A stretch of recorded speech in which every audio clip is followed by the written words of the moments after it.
Hey guys, Youngblood with you for a quick Reddit recap today, which is April 29th, 2014.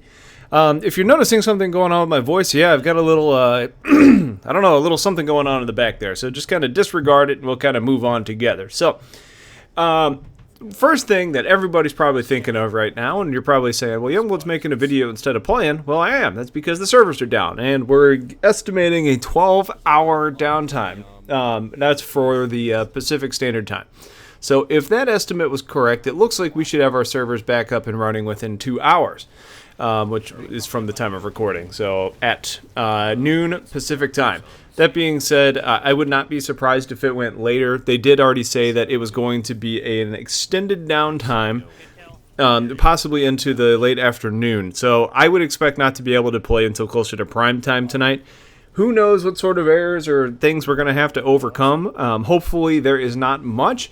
But what's going on and what they're actually doing during this downtime, there's some bugs that are being fixed. For example, they're talking about fixing an issue that would cause a periodic long frame rate hitch about every 20 minutes or so. That's a positive change. I like that. S3 scope can now be unlocked for the T1S Cycler. EM1S can now equip the night vision scope. The Lynx now has a description, and the night vision scope can be unlocked. This one cracks me up. The Vanu lady characters will no longer mistake reavers for mosquitoes when spotting, as if the lady characters already weren't done very well, and now they're pointing at the sky and yelling out the wrong names, which I thought was hilarious and something I didn't know. Fix the deserted mineshaft teleporter to work correctly, and erroneous XP will no longer show up on the death recap screen's graph. Now, all of those changes feel pretty minor. So, there's also two other miscellaneous changes. Lowered instant action reuse timer from 5 to 2 minutes, which I think is interesting, and that could have some interesting impacts on gameplay. The other one they did is now players may now spawn at the nearest facility if they are respawning cross-zone, and the spawn point becomes invalid during the zoning process. So what I'm interested in is how the game flow happens, especially for people that are not playing with outfits. So you lone wolves out there, as you go out and start playing, let me know what you think of the lowered instant action timer. I think it's probably good, assuming that the timer or the instant action is actually putting people where they're needed. So if the spawn system is actually smarter now, I'm all for this. If it's kind of the same right now, or it still kind of messes it up and you just kind of skip around from place to place, I think it's just an okay change. I don't really care either way. Now, the big reason for this change, at least as far as I can tell, is because they're changing over the membership program to the SOE All Access. What they said, and what I didn't mention yet, is that all SOE Live games are down right now, which kind of correlates to why this change is actually making the biggest difference and why it's so extensive. They're going through and changing all of the membership statuses from PS2 membership over to All Access. Now, if you don't remember what All Access is, basically you're still going to get your 500 station cash every month. However, you actually need to go in and claim it in the in-game marketplace now, which I still think is kind of crappy, but whatever, not a huge deal, just remember to do it. You also get a 10% discount in Marketplace, so pretty much it sounds like all your purchases are going to be 10% cheaper, and access to promotions and offers that are only for All Access members. I guess to be determined. I'm guessing probably like some of the sales we saw where members got a one SC purchase of something. I wouldn't be surprised if it's something similar to that. So, God willing, this isn't going to be messing up the game too bad. Hopefully we're all able to get back in and actually start playing pretty soon. That being said, I'd rather them get it implemented right first and make us wait a little bit longer. But let's just all cross our fingers and hope that this is one of the few times that something new comes out that doesn't break the game. Not to be cynical, it's just it's been a poor track record. So the next one I want to talk about is a post that Wolfman did about the nose gun versus coyotes, and there's obviously going to be a link to all these in the description. It's an interesting read, and it's kind of fun to see some math on it. And I know fun and math, you're probably like, well, that doesn't make a hell of a lot of sense. There's a lot of assumptions in this article, and some major things that aren't really taken into account. But the overall conclusion was that coyotes and nose guns have almost the same time to kill. However, that the client-side issues that this game has kind of makes the coyotes receive an advantage. Now, there's some good thoughts in here, but I think this article is assuming a little bit too much, especially in regards to someone using coyotes, only using coyotes, and not also firing their nose gun. You could fire off your 6 coyotes, reload, switch over to your nose gun, unleash that, then switch back after the reload's completed, and then you're back to coyotes. It's not really a fair side-by-side, unless the math really becomes more complicated than I want to do it. And you do somehow find out a way to do coyotes plus nose gun damage versus nose gun plus afterburners, take into the effect the maneuverability advantages that you gain from having the external afterburner tanks, and it becomes a lot more complicated. Basically, I like the article, but I think it's a little bit more black and white than we can truly make this. Now, I'm curious to see where you all feel the coyotes are in the game right now. I personally lean a little bit towards them being a little too good at the moment.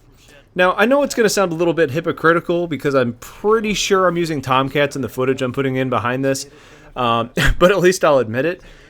Anyway, I'm not a fan of lock-ons in general. I don't think they should be removed by any means. I think they should be in the game, but they need to find a way to be toned down a little bit. I still think that coyotes should probably be dropped, and I think I used this number before, but from 6 to 4 rockets per volley. And I've heard people say as low as 2 rockets per volley. And I mean, it doesn't really matter, but somewhere in that range, just lower than it currently is. And maybe have a longer reload.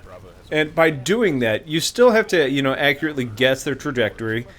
So skill-wise, it's about the same. I mean, skill-wise, it's more challenging if you make changes like I just suggested. It's just going to limit the amount of damage you can do over time. Now, I think where we see the afterburner tanks really shine and why I normally use them is with the one-on-one engagement, because you have the ability to kind of outmaneuver your one opponent, and then that's when it's really truly beneficial. However, I think in larger group battles, or even just large battles overall, I think lock-ons, whether that be coyotes or tomcats, excel a little bit more, primarily because you have multiple people that can kind of keep your tail clear, help to close the gaps. Other people can be distracted fighting somebody else, so you can use lock-ons from farther away.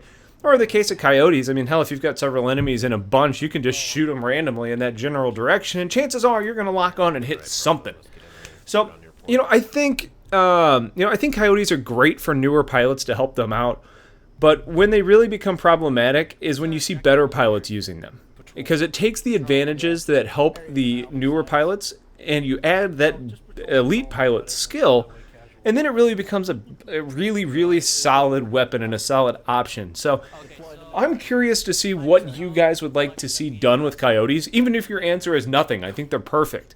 Because frankly, I think they are a little too good right now, but I'm curious to see how you guys would want things balanced if you were master of Planetside for the day. So the next one I want to talk about, and this is one that I haven't seen as much until most recently, has been about server merging again. We've already had rounds of server merges in the past. I mean, this one specifically is about adding Matherson and Waterson together, which, from what I was under the impression of, were 2 of the biggest servers out there. So I'm curious why some of the smaller servers aren't, claiming or crying for the same thing. And maybe if they are, I play on Waterson and my alt's on Matherson, so maybe I pay attention when those names are thrown out a little bit more. But either way, I've been seeing it a lot more lately. And there's times where I think I could see wanting a merge to happen between the 2 servers. When I play early mornings and some afternoons, I think there's times there where, a merge would be great. It's 8 a.m. and nobody's online because all the gamers went to bed, 4 hours ago. I can't find a battle anywhere, and the biggest battle's, 4-on-4. Yeah, it's kind of fun, and it's interesting, I guess, at times, but it's nothing compared to the large-scale battles that we all love Planetside for. However, on both of these servers, there's plenty of times where Waterson and Matherson have a queue. And I think being locked on 2 of the continents, if you did merge these together, because think about it, I mean, if you've got, in all likelihood, it's probably either going to be the alert, or if there's no alert, Endar, during prime time, is going to be locked on both of these continents. So if you merge the populations together during a prime time situation, then you're going to have 2 out of our 3 continents locked. So that doesn't sound like a lot of fun for a lot of people, and especially for larger outfits trying to swap continents during prime time, whether that be to participate in an alert or just to do something else. But you couldn't get your whole crew over there, and if you did, it would take a long time. So it would be interesting to see how larger populations would play out with like Continental Lattice and the release of Hassan, because I think that's what would really possibly make a server merge possible. It's giving you more places for battles to take place, and it's going to get more people spread out. And forcing people by faction to certain areas could be enough to change the merger, to kind of make the merger realistic and possible. It's really going to depend on how the lattice works and the ultimate like server capacity, where people are going to be. Can we handle doubling another one of these servers? So interesting thoughts. I'm not sure if the other servers are this way. If you think there's two servers that are primed and ready for a merge, let me know. But I can't imagine Waterson and Matherson being the perfect marriage there, outside of just population balance. The next one I wanted to talk about was about implants. And implants is just one of those things that just has me scratching my head. And, I think you guys have heard me talk about this before, where I'm just, I'm not really crazy about them. But let's get to this first article. And the first one's by Jarcode. And he posts up an implants don't feel right in this game post. And I tend to agree with him. Now, the point of this thread was about how they feel forced and how there's kind of this crafting system on the PTS right now, and it just doesn't seem to fit in with the flow of the game overall. And frankly, while I agree, I just hate the damned idea of it altogether, and that's just talking about implants. I said when they first thought up the idea, and I'll say it again, it's just not my idea. I think implants are a dangerous road that might bring this game into the pay-to-win category. Now, keyword is might. They've always kind of said that, you can be a BR100 with awesome stats and use only the starting weapons, and only use certs to buy anything else that you want. And to this point, that's been the case. You can do that. Now, do most people do that? No. At least, the top tier players that have been doing and supporting this game. But it is still an option, and I think implants are going to seriously kind of break that ideology down, at least a little bit.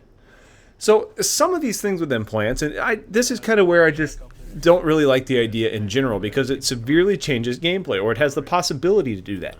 Awareness is going to auto-spot you when you're shot by anybody that's using this.